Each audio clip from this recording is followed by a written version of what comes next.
পনির নিয়ে নিলাম। এখানে আমি 300 গ্রাম পনির নিয়েছি। এটা কিন্তু বাজার থেকে কিনে এনেছি। এবার পনিরটাকে একটা ছুরির সাহায্যে লম্বা লম্বা করে আগে কেটে মিডিয়াম সাইজের প্রত্যেকটা টুকরো করে নেব।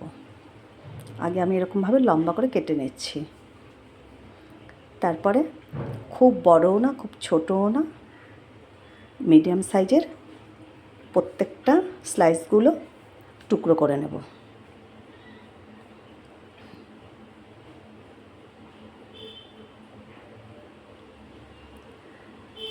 এখন দেখো এরকমভাবে করে প্রত্যেকটা 2-3টে করে টুকরো করে নেব।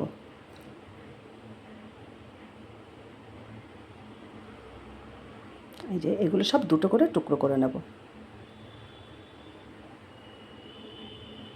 দেখো দেখতে কেমন মনে হচ্ছে আমি জানি না, প্রত্যেকটা কিন্তু মিডিয়াম সাইজেরই আছে। এর মধ্যে সামান্য একটু নুন, সামান্য একটু হলুদ আর একটু কাশ্মীরি লঙ্কার গুঁড়ো দিয়ে ভালো করে হালকা হাতে একটু মেখে নেব। কাশ্মীরি লঙ্কার গুঁড়োটা একটু দিয়েছি, ওটা ভুলে গেছি দেখাতে। আর কড়াই আমি বেশ পরিমাণ মতন তেল দিয়ে দিয়েছি। এর মধ্যে হালকা করে পনিরগুলো সব ভেজে নেব। একদম কিন্তু বেশি ভাজবো না, হালকা করে ভেজে নেব। আর একটু তার জন্য আলু কেটে রেখেছি।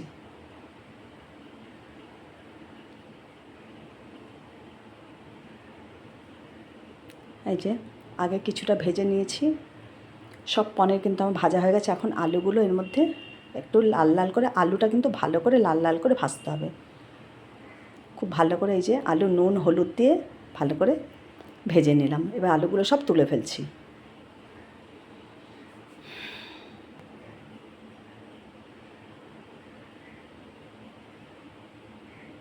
এই যে সব পনির আমার ভাজা হয়ে গেছে। এর মধ্যে জিরে আর একটা শুকনো লঙ্কা ফোড়ন দিয়েছি। শুকনো লঙ্কাটাকে কিন্তু আমি ফাটিয়ে নিয়েছি। এবার একটা মশলা করে নিয়েছি, পেঁয়াজ, আদা, কাঁচা লঙ্কা, এটা দিয়ে একটা মশলা করে নিয়েছি। আমি কিন্তু এর মধ্যে টমেটো দিইনি।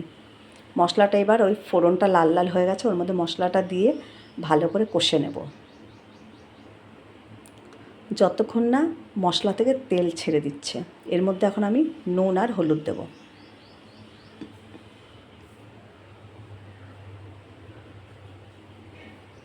পরিমাণ মতন নুন আর হলুদ দিলাম। আমি কিন্তু আজকে পনিরটা রান্না করব দুধ আর দই দিয়ে, আর কিচ্ছু দেব না। ভালো করে মশলাটা কষিয়ে নেব। ভালো করে মশলাটা কষিয়ে নিয়ে এই যে ভালো করে কষিয়ে নিয়েছি, চারিদিক থেকে দেখো তেল ছাড়ছে। এবার এর মধ্যে একটু জিরের গুঁড়ো দিয়ে দিলাম। ধনে গুঁড়ো কিন্তু ব্যবহার করব না, শুধু জিরের গুঁড়োটাই দেব। এই যে 4 চামচ দই আমি ফেটিয়ে নিয়েছি। খুব ভালো করে দইটা কিন্তু ফেটিয়ে নিয়েছি। মশলাটার সঙ্গে আলুটাও আমি ভাজা আলুটা ভালো করে কষিয়ে নিয়েছি। অলরেডি আলু কিন্তু আমার ভালো সিদ্ধ হয়ে গেছে। ভালো করে ভেজেছি আর মশলার সঙ্গে কষিয়ে নিয়েছি। আলু এখানে কিন্তু অলরেডি ভালোই সিদ্ধ হয়ে গেছে। এবার এর মধ্যে আমি দইটা ঢেলে দেবো।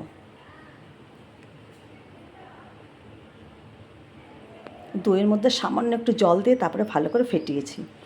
এবার দই মশলাটার সঙ্গে আলুটার সঙ্গে ভালো করে কষিয়ে নেব। যখন দেখব মশলা দই দুটোর থেকেই তেল ছেড়ে দিচ্ছে, তখন এর মধ্যে আমি দুধ দেব। একটু চিনি দিয়ে দিলাম, নুন তো আগেই দিয়ে দিয়েছি।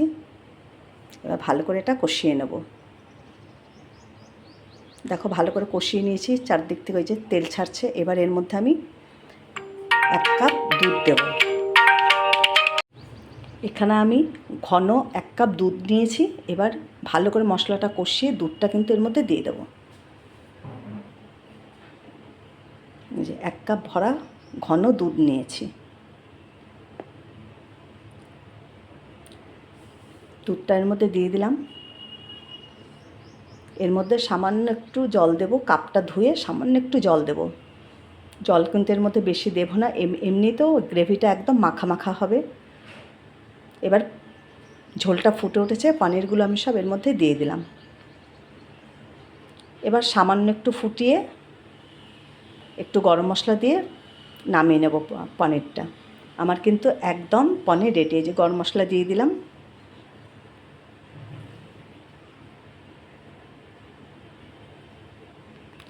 পনির একদম রেডি, যে টকবক করে ফুটে উঠেছে। এবার আমি গ্যাসটাকে বন্ধ করে দেবো।